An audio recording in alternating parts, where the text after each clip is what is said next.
राधे राधे, जय श्री कृष्णा। कैसे हैं आप सब? आप सभी भक्तों का मेरे चैनल में बहुत बहुत स्वागत है। तो देखिए, आज की वीडियो बैसाख महीने के शुक्ल पक्ष की एकादशी को मोहिनी एकादशी कहा जाता है, जो कि इस बार गुरुवार 8 मई 2025 को पड़ रही है। यह एकादशी पापों से मुक्ति और पुण्य दिलाने वाली है। इसी तिथि में श्री हरि विष्णु ने मोहिनी रूप धारण किया था, इसी कारण इसका नाम मोहिनी एकादशी कहा जाता है। तो देखिए, अगर घर में लड्डू गोपाल जी हैं तो आप उनकी सेवा ज़रूर से करें। सुबह सुबह स्नान करें और लड्डू गोपाल जी को भी स्नान कराएं। तो देखिए, यहाँ पे हमारे लड्डू गोपाल जी जाग गए हैं। अब मैं इन्हें स्नान करा लूँगी। पहले मैं पुष्पों से स्नान कराऊंगी, फिर कच्चे दूध से, या आप यहाँ पे पंचामृत से स्नान करा सकते हो। आप चंदन पाउडर से भी यहाँ पे स्नान करा सकते हैं। तो गर्मियों में लड्डू गोपाल जी को चंदन से स्नान जरूर से कराना चाहिए, क्योंकि चंदन पाउडर ठंडा होता है, लड्डू गोपाल जी को ठंडक मिलती है। तो देखिए, यहाँ पे हमारे लड्डू गोपाल जी का स्नान हो गया है। इसके बाद हम मोहिनी रूप धारण कराएंगे। अगर आप चाहो तो ना भगवान जी का मोहिनी रूप भी धारण करा सकते हैं, नहीं तो आप नॉर्मल भी तैयार कर सकते हैं।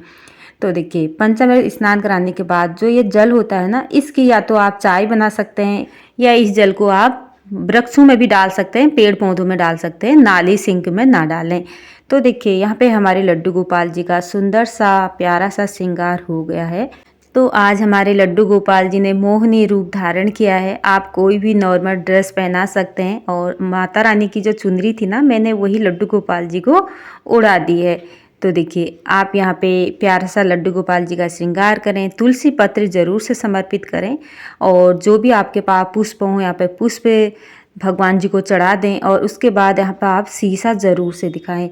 तो देखिए, मोहिनी भगवान जी के हाथ में कलश होता है, अमृत का कलश। तो आप यहाँ पे छोटा सा कलश भी लड्डू गोपाल जी के हाथ में धारण करा सकते हैं। उसमें गंगा जल भर लें, और लड्डू गोपाल जी के हाथ में जो गोंद होती है ना, उससे आप यहाँ पे मतलब अटका सकते हैं लड्डू गोपाल जी के हाथ में। तो हमारे लड्डू गोपाल जी तो बहुत छोटे हैं, तो कलश तो संभव ही नहीं है इनके हाथ में आ जाएगा। और तो मैं छोटा सा एक गिलास है ना, उसी को लड्डू गोपाल जी के हाथ में मैं रखूँगी यहाँ पे।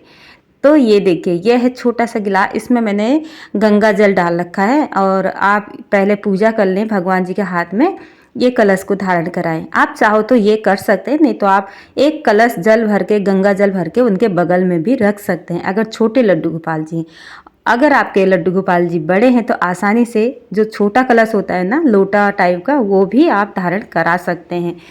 तो फिर ये जो जल है ना, गंगा जल कलश में, इसको पूरे परिवार आचमन जरूर से करें।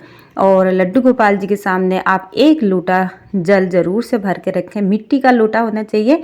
गर्मियों में आप लड्डू गोपाल जी की पानी की सेवा, जो जल देते हैं लड्डू गोपाल जी, वो मिट्टी के बर्तन में दें, क्योंकि वो ठंडा रहता है। और कोई भी मौसमी फलों का भोग लगा सकते हैं, जैसे आम, खरबूजा, तरबूजा, जो भी गर्मियों के फल हैं, सीजन के फल, लड्डू गोपाल जी को भोग लगाएं। आप इन्हें दान भी कर सकते हैं। तो देखिए, यहाँ पे हमने फलों का भी भोग लगा दिया है। और तिली जरूर से समर्पित करें, चावल ना चढ़ाएं और चावल उस दिन ना खाएं।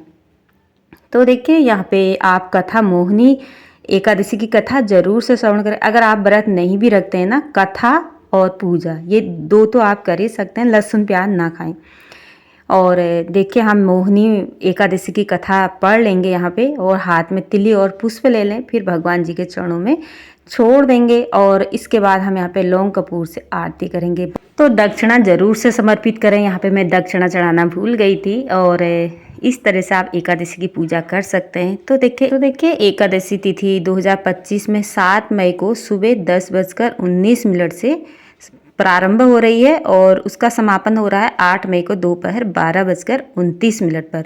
तो उदया तिथि के अनुसार इस साल एकादशी का व्रत, मोहिनी एकादशी का व्रत 8 मई को रखा जाएगा। तो आप 8 मई को एकादशी का व्रत करें, और एकादशी का व्रत का पारण करेंगे 9 तारीख को।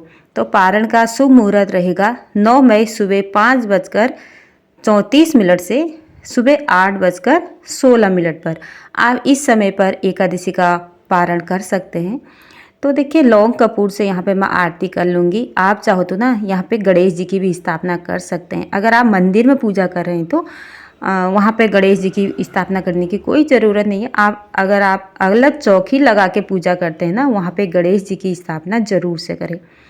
तो इस तरह से करें सरल पूजा विधि एकादशी की। यहाँ पे हमने आरती भी कर ली है और आप आरती को ठंडा कर लें, 3 बार पानी घुमा लें और भगवान जी को आरती दें, पूरे घर में घुमाएं।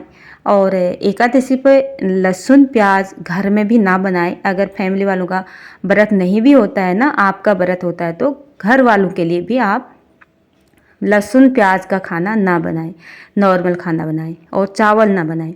और एकादशी के अगले दिन दशमी को ही आप तुलसी पत्र तोड़ के रख लें ताकि हम श्री विष्णु को चढ़ा सकें।